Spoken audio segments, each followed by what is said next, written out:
In our last Iowa Complete Family Medicine Pigskin preview, we take a look at the Pekin Panthers, one of the area's smallest schools, but most successful on the gridiron. The Panthers' journey took them all the way to the second round of the playoffs before falling short of their goal. Now with the rebuilt roster, they will lean on their culture to see if they can go even further. Pigskin Preview, sponsored by Complete Family Medicine.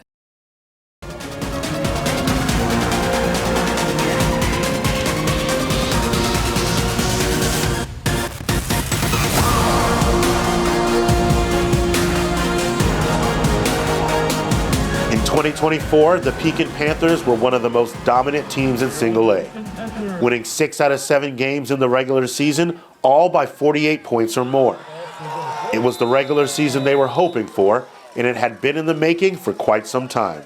You know, it's kind of a culmination of a 4-year culture rebuild, and we had a lot of kids that had started 3 years last year, and they kind of paved the way for expectations in the program moving forward. And fortunately, we had a lot of kids that are going to be playing this fall be a part of that last year, and because of that, they kind of got a taste of winning.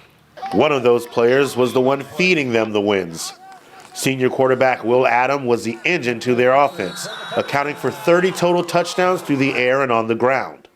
Now that he's graduated, the Panthers are left to find a way to replace him. I don't know if you exactly replace him, but you do. And, you know, we try to really evaluate our strengths and, you know, maybe what some of our weaknesses are, and we try to build around what our personnel is. So Pekin spent the offseason doing what any other competing football program would do.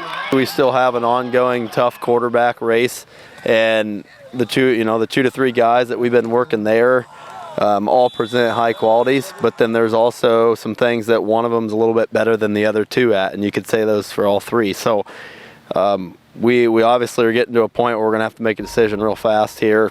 It will need to be a decision they are firm with, as first up on the schedule, the Davis County Mustangs, a school 2 classes above the Panthers. Pekin also has one of the quickest turnarounds as they begin district play in week 2. However, they are sure they'll be prepared for one good reason: their culture. If you ask any of our players, we tell them we need 3 things. We need to get 1% better, which is kind of an analogy. If you multiply that every day, the curve astronomically inclines after you build little habits every day. No excuses, the other one. We don't make excuses.